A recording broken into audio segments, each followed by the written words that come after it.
Hey guys, welcome to this week's podcast episode. And I've got a fantastic guest for you today, Greg Davis. He's the author of Checkmate, which you can see in the background, and we're going to be discussing the concepts in the books. But he talks a lot about financial freedom, financial independence, the FIRE movement, and it's going to be a fascinating discussion for the audience interested in early retirement, investing, and the overall improve your quality of life. So, Greg, welcome. Well, thanks so much for having me today, Chris. I'm looking forward to talking to you about these topics.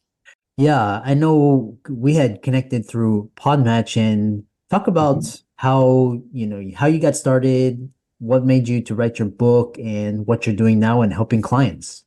Yeah, I'd be glad to. I worked most of my career in Hershey Entertainment, which is in Hershey, beautiful Hershey, Pennsylvania.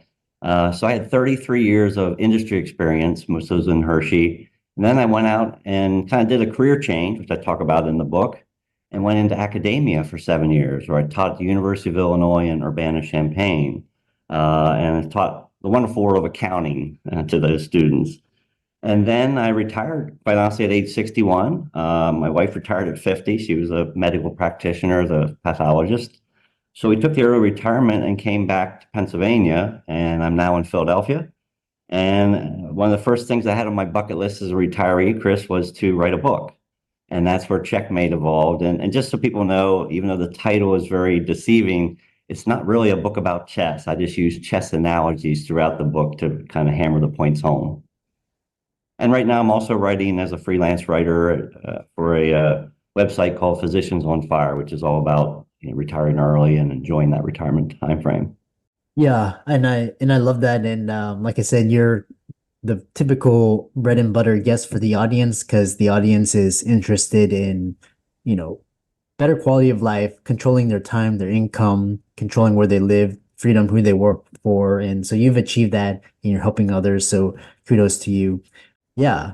One thing that's question is especially you've done it very early and if you haven't, I mean, if you haven't noticed, you're kind of sleeping, but there were our world is rapidly changing and now we've got AI introduced. And so how do people get a sense and a grasp of just their finances and now you used to be able to work a single job for 60 years. Now you're changing a job every year, every other year, or maybe twice a year. So, and then working for Yeah. yourself. How do you get started? Yeah, that's a great question, Chris. I actually spoke yesterday at a local college in York, Pennsylvania, York College of Pennsylvania, and some of the students actually asked questions about that very topic. Today's world is much different than certainly when I graduated way back in 1981, where quite honestly, the concept back then was you try and find a reputable company to work for and you stay for a length of time. I stayed at Hershey for 23 years, phenomenal company, loved working there, and they treated the employees very well. That's hard to find, right? And now today's economy, as the students pointed out yesterday, it's basically, as you mentioned, Chris, you go for a job, but you might stay a year or two and just keep bouncing around. I just think it's challenging, for your listeners. It's a different economy today. I mean, even though I'm in retirement, I'm still working part-time, and as is my wife. She works 3 days a week. In fact, she's right across the street now at a local ministry serving homeless people their mail and their meals. So I just think, as an audience, your folks have to be cognizant of that the world is changing so fast, right? With AI and everything else, it's the work from home concept is kind of mutilating a little bit as we come out of the pandemic from almost 4 years ago now. I just think people have to be really flexible in their approach to retirement, approach to jobs, first of all, and then retirement. And so I think, just be well based. The more you can learn, whether it's through podcasts such as this or through magazines, books. Obviously, as an author, I'm a heavy proponent of reading books.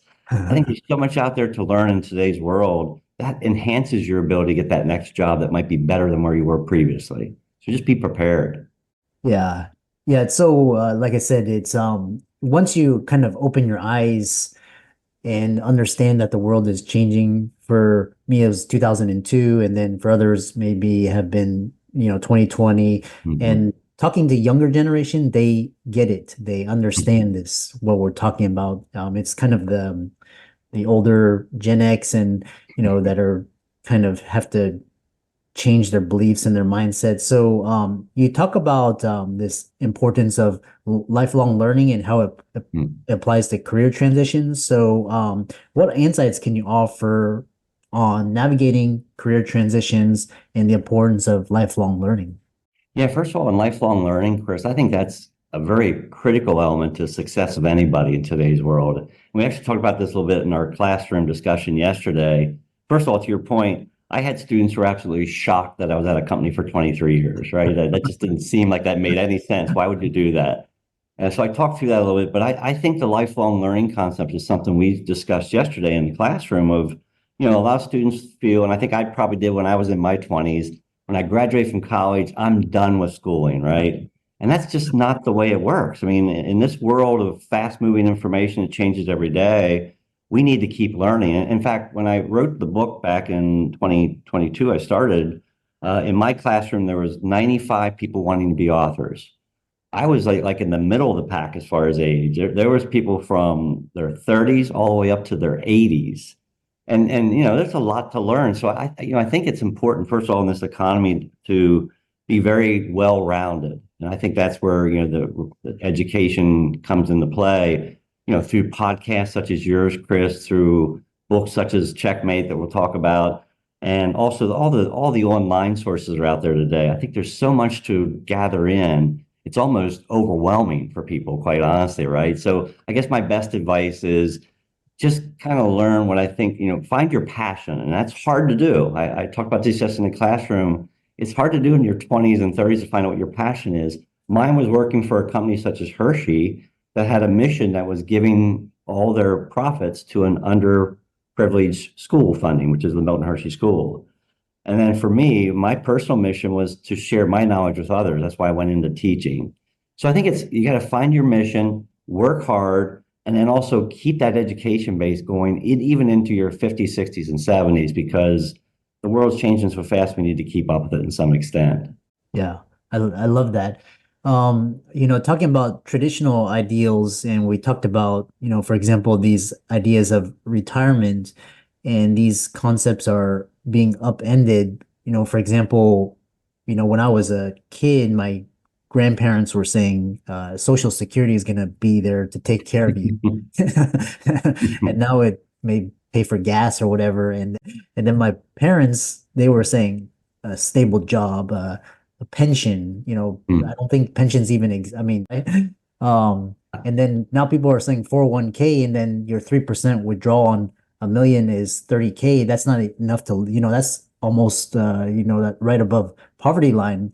So it's like, and so what do people do? How do you balance these ideals? And people are saying, oh, the fire movement, that's a scam. How do you reconcile these things? It's interesting. In my book, I talk about the three-legged stool of retirement, which had been pensions, as you mentioned, Chris, Social Security, and then just some level of personal savings, right? If Yeah. you think about that, as you mentioned, pensions are gone. And then what really happened there is we took away company-provided pensions from people and pushed them into 401ks, which was where each employee has to make kind of their own decisions on where they invest and how much and so forth.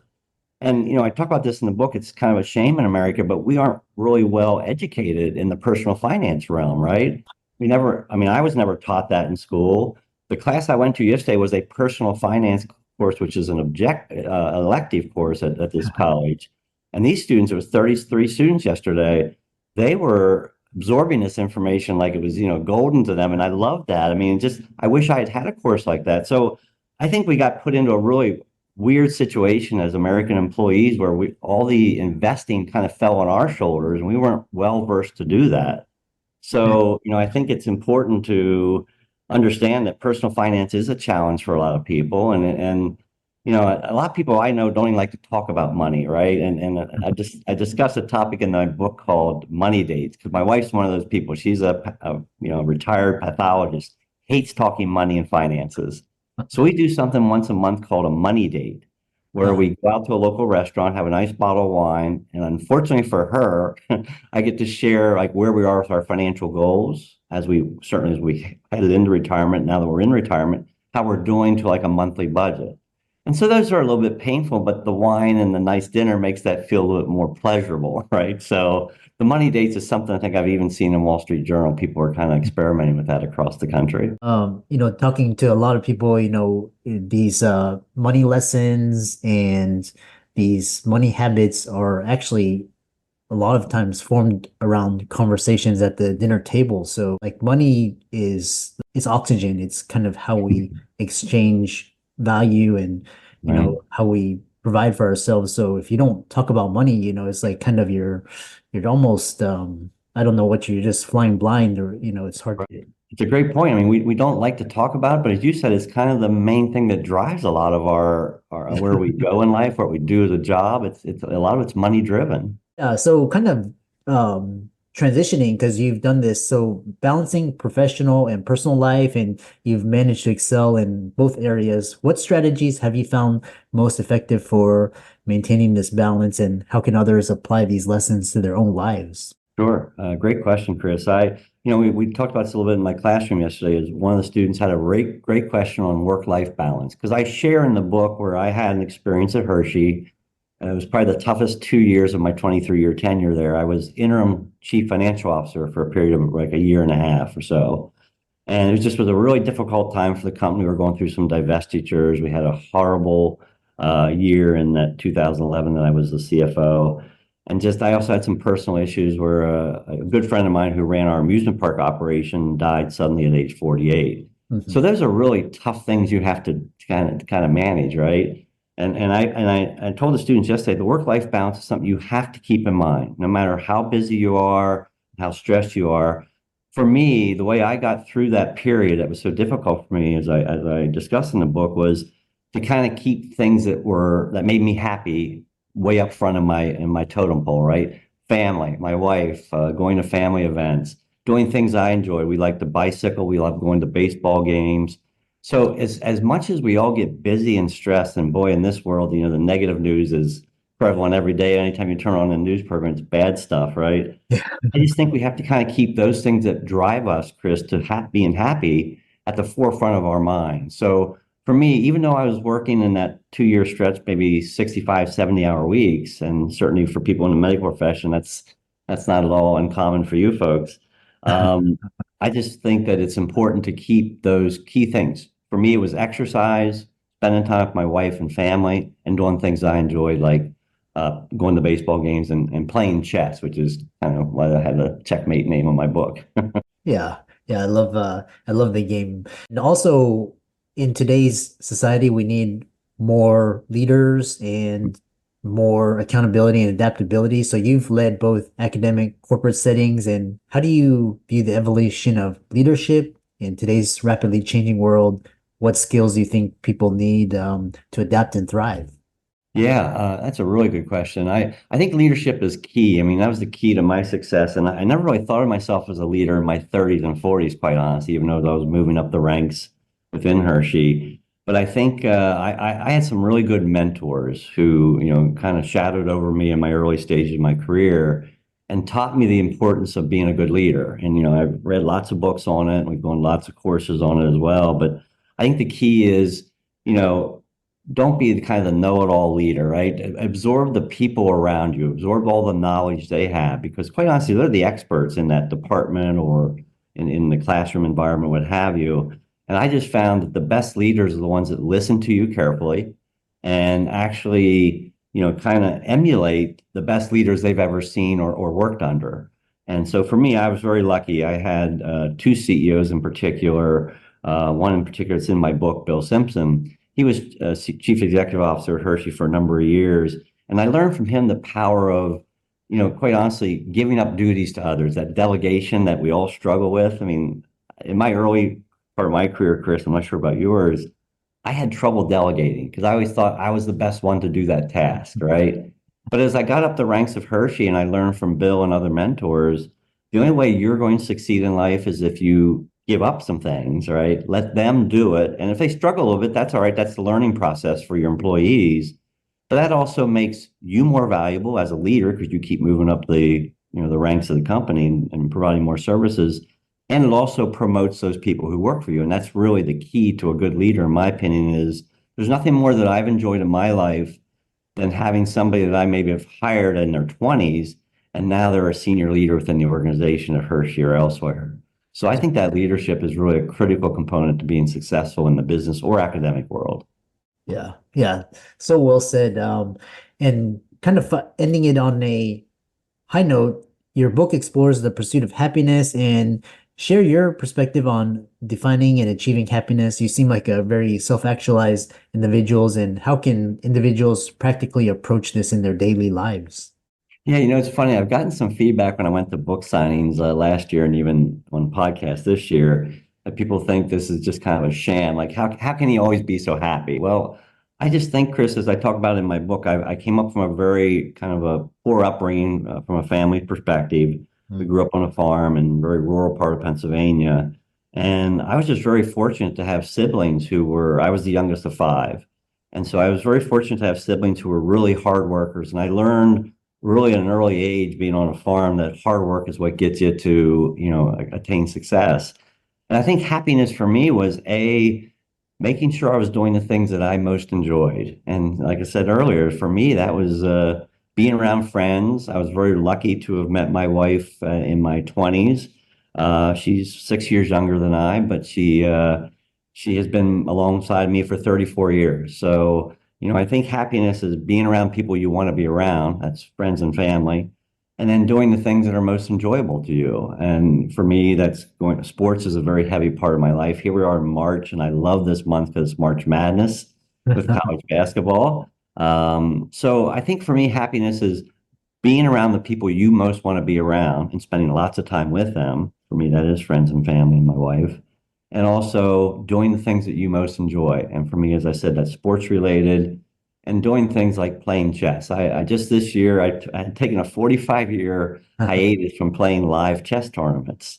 I Uh, hadn't played since my high school days. And oh. now this year I've been to two already, not doing particularly well because the young players are really, really challenging today. But I enjoy the experience, right? It's great for your mind, and it's great to just to sit and challenge yourself that way. So happiness is, sum it up, is do the things you most want to do and that bring you good smiles in your life. Contact you and check out your book and see your work and follow you. Yeah, I have a couple things. I have a website out there called www.davischeckmate.com. It's a really cool website. It has some of the offerings I have. It talks about the book. It gives some really cool reviews from people who have read it. I also have an Instagram link, which is at Davis Checkmate. And then I'm on LinkedIn under Greg Davis. And that's where I do most of I post quite a bit on there, probably 2, 3 times a week, Chris. And I share some of the articles I write for the Physicians on Fire website on the LinkedIn site. But even my website has some of those articles, so I think people would get an enjoyment of that. The book Checkmate is out there on Amazon. It's also out on Audible. I have Yeah. a Audible version of that, and I'm looking forward to just kind of keep pushing the concepts of what are in the book. I think you'll find it has 12 life lessons in the book, and I always challenge people at the end of my book is to at least come away with one or two life lessons that you can apply to your life. And then I hope that I have my email on page 150 of the book. I hope they would share that. I've had a handful of people who have shared some opportunities that have just been quite honestly kind of mind-numbing how it's kind of turned their life around, just thinking in a more positive manner. So I'd encourage people to, listen to more podcasts such as yours, learn some of these great tips on early retirement and just personal finance tips in general to make your life a little bit better. And I hope the book brings everybody some happiness as it has me. I love that. And for all the audience out there, let's thank Greg for coming on and talking about this very inspiring and wonderful experience and achieving, fulfillment and happiness, which is the end game. It's not accumulation of money. It's more to enjoy what you do. And Greg is the epitome of that. And be sure to give him a like and follow on all of his socials. Check out his book on Amazon, leave a 5-star review. And with that, thanks so much for coming on. Have me, Chris. Have a great rest of the week.